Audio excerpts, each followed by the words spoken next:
स्वागत है आपका medical officers Rajasthan YouTube channel पर। आज हम शरीर की एक बहुत ही दिलचस्प और महत्वपूर्ण प्रक्रिया को समझने वाले हैं, मासिक धर्म चक्र। हमारे पास एक काफ़ी अच्छा डिटेल्ड चित्र है। इसमें अंडाशय और गर्भाशय में जो बदलाव होते हैं वो दिख रहे हैं, और साथ ही वो हार्मोन्स भी जिनका लेवल ऊपर नीचे होता है और जो इस पूरे खेल को एक तरह से चलाते हैं। तो आज हमारा मकसद है कि इस जटिल प्रक्रिया की परतों को खोलें और समझें कि ये सब कैसे काम करता है। बिल्कुल। और ये चित्र बहुत अच्छा है क्योंकि एक ही जगह पर कई चीजें दिखा रहा है। जैसे अंडाशय में क्या चल रहा है, ओवेरियन साइकिल, गर्भाशय कैसे बदल रहा है, यूटेराइन साइकिल, और इन सब के पीछे हार्मोन्स का क्या रोल है, उनका लेवल कैसे बदल रहा है। ये सब एक साथ देखना इसकी जटिलता और इसकी खूबसूरती दोनों को दिखाता है। चलिए इसको थोड़ा और गहराई से समझते हैं, स्टेप बाय स्टेप। ठीक है, तो इस पूरे साइकिल का कह सकते हैं कंट्रोल रूम, मतलब शुरुआत कहाँ से होती है? चित्र में सबसे ऊपर मस्तिष्क के दो छोटे लेकिन बहुत महत्वपूर्ण हिस्से दिख रहे हैं, हाइपोथैलेमस और एंटीरियर पिट्यूटरी ग्रंथि। यहीं से सिग्नल शुरू होते हैं, है ना? एकदम सही। ये दोनों ही समझ लीजिए इस पूरे ऑर्केस्ट्रा के कंडक्टर हैं। हाइपोथैलेमस एक सिग्नल भेजता है, एक खास हार्मोन GnRH यानी गोनाडोट्रोपिन रिलीजिंग हार्मोन। ये हार्मोन फिर पास वाली एंटीरियर पिट्यूटरी ग्रंथि के लिए एक मैसेज का काम करता है। अच्छा, और जब एंटीरियर पिट्यूटरी को ये मैसेज मिलता है तो वो क्या करती है? हाँ, तो जैसे ही GnRH का सिग्नल मिलता है, एंटीरियर पिट्यूटरी एकदम एक्टिव हो जाती है और वो फिर दो और बहुत ज़रूरी हार्मोन खून में छोड़ती है, FSH यानी फॉलिकल स्टिमुलेटिंग हार्मोन और LH यानी ल्यूटेनाइजिंग हार्मोन। इनके नाम से ही थोड़ा अंदाजा लग रहा है ना? ये हार्मोन खास तौर पर अंडाशय मतलब ओवरी पर असर दिखाते हैं। चित्र में भी ये दिखाया है कि ये खून के जरिए ओवरी तक पहुंचते हैं। तो ये एक तरह की चेन रिएक्शन हो गई। हाइपोथैलेमस ने पिट्यूटरी को कहा, पिट्यूटरी ने अंडाशय को। कमाल है। अब देखते हैं कि अंडाशय में क्या होता है। चित्र में ओवेरियन साइकिल के चरण दिखाए गए हैं और पहला चरण है फॉलिक्यूलर फेज। इसमें दिख रहा है कि अंडाशय के अंदर कुछ छोटे प्रीमोडियल फॉलिकल्स हैं और उनसे एक बड़ा मैच्योर ग्राफियन फॉलिकल बन रहा है। ये कैसे होता है? ये विकास क्या है? हाँ, तो ये ओवेरियन साइकिल का पहला आधा हिस्सा है, फॉलिक्यूलर फेज। इसमें मेन रोल है FSH का, फॉलिकल स्टिमुलेटिंग हार्मोन। इसके असर से ओवरी में जो कई छोटे अविकसित फॉलिकल्स होते हैं वो बढ़ने लगते हैं, जैसे एक रेस शुरू होती है। पर आमतौर पर सिर्फ एक ही फॉलिकल होता है जो पूरी तरह से मैच्योर हो पाता है। इसी मैच्योर फॉलिकल को ग्राफियन फॉलिकल कहते हैं। इसके अंदर अंडाणु यानी ओवम तैयार होता है। अच्छा, और ये जो फॉलिकल बड़ा हो रहा है, इसका कोई और काम भी है, सिर्फ अंडाणु को पालने के अलावा? हाँ बिल्कुल, ये बढ़ता हुआ फॉलिकल एक फैक्ट्री की तरह भी काम करता है। ये एक और जरूरी हार्मोन बनाता है, एस्ट्रोजन। जैसे जैसे फॉलिकल बड़ा होता है, खून में एस्ट्रोजन का लेवल भी बढ़ता जाता है। आप हार्मोन वाले ग्राफ में देख सकते हैं। हाँ, दिख रहा है। यहीं पर स्रोत एक इंटरेस्टिंग बात बताता है कि ये जो फॉलिक्यूलर फेज है, इसकी लंबाई फिक्स नहीं होती। ये अलग अलग लोगों में और कभी-कभी एक ही व्यक्ति में महीने दर महीने थोड़ी बदल सकती है। अच्छा, ये जरूरी जानकारी है। शायद इसीलिए साइकिल की कुल लंबाई भी बदलती रहती है। स्रोत ये भी कहता है कि फॉलिकल का विकास इस फेज के दूसरे हफ्ते में सबसे तेज होता है। बिल्कुल, और ये बढ़ता हुआ एस्ट्रोजन न सिर्फ फॉलिकल के विकास का संकेत है, बल्कि ये आगे जो होने वाला है उसके लिए भी तैयारी करता है। आगे होने वाला है मतलब ओव्यूलेशन, क्योंकि फॉलिकुलर फेज के बाद हार्मोन ग्राफ में LH का लेवल एकदम से बहुत ऊपर जाता दिख रहा है। इसे LH सर्ज लिखा है। ये अचानक इतना क्यों बढ़ जाता है? एकदम सही पकड़ा। ये LH सर्ज ही इस पूरे साइकिल का टर्निंग पॉइंट है। जब एस्ट्रोजन का लेवल एक खास सीमा तक पहुंच जाता है, तो वो एंटीरियर पिट्यूटरी को सिग्नल देता है कि अब बहुत सारा LH रिलीज करो।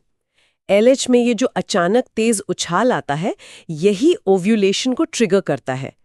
इसके असर से वो जो मैच्योर ग्राफियन फॉलिकल था, वो फट जाता है और उसमें से अंडाणु बाहर निकल आता है। ये घटना आमतौर पर साइकिल के लगभग बीच में, मतलब 14वें दिन के आसपास होती है। वाह, तो LH सर्ज ही वो चाबी है जो अंडाणु के निकलने का दरवाजा खोलती है। अब अंडाणु तो निकल गया, लेकिन वो जो फॉलिकल फट गया, उसका क्या होता है? चित्र दिखा रहा है कि वो कॉर्पस ल्यूटियम नाम की किसी चीज में बदल जाता है। ये क्या चीज है? हाँ, चीज तो है और बहुत काम की चीज है। ओव्यूलेशन के बाद जो ग्राफियन फॉलिकल का बचा हुआ हिस्सा है वो खाली नहीं रहता, वो बदलकर एक नई टेम्परेरी ग्रंथि जैसी चीज बन जाता है। इसी को कॉर्पस ल्यूटियम कहते हैं। इसका रंग थोड़ा पीला सा होता है, इसीलिए इसे ल्यूटियम कहते हैं लैटिन में, पीले के लिए। अच्छा, एक टेम्परेरी ग्रंथि, तो ये भी हार्मोन बनाती होगी? बिल्कुल। कॉर्पस ल्यूटियम अब एक दूसरा बहुत जरूरी हार्मोन बनाने लगता है, प्रोजेस्टेरोन, और साथ में थोड़ी मात्रा में एस्ट्रोजन भी बनाता रहता है। आप हार्मोन ग्राफ में देख सकते हैं कि ओव्यूलेशन के ठीक बाद प्रोजेस्टेरोन का लेवल तेजी से बढ़ना शुरू होता है। हाँ, दिख रहा है। ओव्यूलेशन से लेकर साइकिल के अंत तक का ये जो फेज है, इसे ल्यूटियल फेज कहते हैं। और यहाँ फिर से स्रोत एक खास बात बताता है। फॉलिकुलर फेज की लंबाई तो बदल सकती थी, लेकिन ये ल्यूटियल फेज आमतौर पर फिक्स 14 दिनों का होता है। ये फिक्स क्यों रहता है? ये फिक्स रहना बहुत जरूरी है। ये 14 दिन का समय गर्भाशय को मिलता है ताकि वो संभावित प्रेगनेंसी के लिए तैयार हो सके और उस तैयारी को बनाए रख सके। प्रोजेस्टेरोन का मुख्य काम यही तैयारी पक्की करना है। समझ गया। लेकिन अगर प्रेगनेंसी नहीं होती, अगर वो अंडाणु फर्टिलाइज नहीं होता, तब इस कॉर्पस ल्यूटियम का क्या होता है? अगर प्रेगनेंसी शुरू नहीं होती तो कॉर्पस ल्यूटियम को सिग्नल मिल जाता है कि अब उसकी जरूरत नहीं है। करीब 10 से 14 दिनों के बाद वो धीरे धीरे सिकुड़ने लगता है और खत्म होने लगता है। आखिर में ये एक निशान जैसा बन जाता है जिसे कॉर्पस एल्बिकन्स कहते हैं। ये कोई हार्मोन नहीं बनाता और जैसे ही कॉर्पस ल्यूटियम खत्म होता है, खून में प्रोजेस्टेरोन और एस्ट्रोजन का लेवल तेजी से गिर जाता है। और इन हार्मोनों के गिरने का सीधा असर फिर गर्भाशय पे पड़ता होगा। चलिए, अब चित्र के निचले हिस्से पर आते हैं, जहां यूट्राइन साइकिल दिखाया है। इसमें गर्भाशय की अंदरूनी परत एंडोमेट्रियम में बदलाव दिख रहे हैं। साइकिल की शुरुआत मासिक धर्म या मेंसेस से होती है। ये क्यों होता है? यह ठीक वहीं से जुड़ता है जहां हमने कॉर्पस ल्यूटियम की बात खत्म की थी। जैसे ही कॉर्पस ल्यूटियम खत्म होता है और प्रोजेस्टेरोन एस्ट्रोजन का लेवल गिरता है, गर्भाशय की वो मोटी पोषक तत्वों से भरपूर परत एंडोमेट्रियम, जिसे इन हार्मोन्स का सहारा मिल रहा था, वो सहारा हट जाता है। बिना इस सपोर्ट के वो परत टिक नहीं पाती, उसकी ऊपरी सतह टूटने लगती है। साथ में जो खून की नलिकाएं होती हैं वो भी फट जाती हैं। यही टूटा हुआ टिश्यू और खून योनि के रास्ते बाहर निकलता है, जिसे हम मासिक धर्म या पीरियड्स कहते हैं। तो ये असल में पिछले साइकिल का अंत है और नए साइकिल की शुरुआत। तो मासिक धर्म एक तरह से गर्भाशय की सफाई हो गई, पुरानी तैयारी हट गई, नई शुरुआत के लिए जगह बन गई। इसके बाद क्या होता है? चित्र में अगला फेज है प्रोलिफरेटिव फेज। बिल्कुल। मासिक धर्म जब खत्म हो रहा होता है, उसी समय अंडाशय में फॉलिकुलर फेज फिर से शुरू हो चुका होता है और वहां ईस्ट्रोजन का लेवल धीरे धीरे बढ़ रहा होता है। यही बढ़ता हुआ ईस्ट्रोजन अब गर्भाशय पर काम करता है। इसके असर से एंडोमेट्रियम की जो परत मासिक धर्म में झड़ गई थी, वो दोबारा बननी शुरू होती है। कोशिकाएं तेजी से बढ़ती हैं, विभाजित होती हैं, प्रोलिफरेट, परत मोटी होती जाती है, उसमें नई खून की नलिकाएं बनती हैं। इसीलिए इसे प्रोलिफरेटिव यानी बढ़ने वाला चरण कहते हैं। स्रोत में भी लिखा है ईस्ट्रोजन एंडोमेट्रियल प्रोलिफरेशन को बढ़ाता है। ये फेज ओव्यूलेशन तक चलता है। मतलब ईस्ट्रोजन एंडोमेट्रियम को बना रहा है? बिल्कुल। फिर ओव्यूलेशन के बाद जब अंडाशय में लूटियल फेज शुरू होता है और कॉर्पस ल्यूटियम प्रोजेस्टेरोन बनाने लगता है, तब एंडोमेट्रियम का क्या होता है? चित्र इसे सेक्रेटरी फेज कह रहा है। अब आता है प्रोजेस्टेरोन का रोल। एस्ट्रोजन ने एंडोमेट्रियम को मोटा तो कर दिया था, लेकिन प्रोजेस्टेरोन उसे और ज्यादा, कह सकते हैं, समृद्ध बनाता है। इसके असर से एंडोमेट्रियम और भी मोटी होती है, लेकिन इस बार उसमें ग्रंथियां यानी ग्लैंड्स ज्यादा एक्टिव हो जाती हैं। ये ग्रंथियां एक खास तरल पदार्थ निकालने लगती हैं, जिसमें ग्लाइकोजन जैसे पोषक तत्व होते हैं।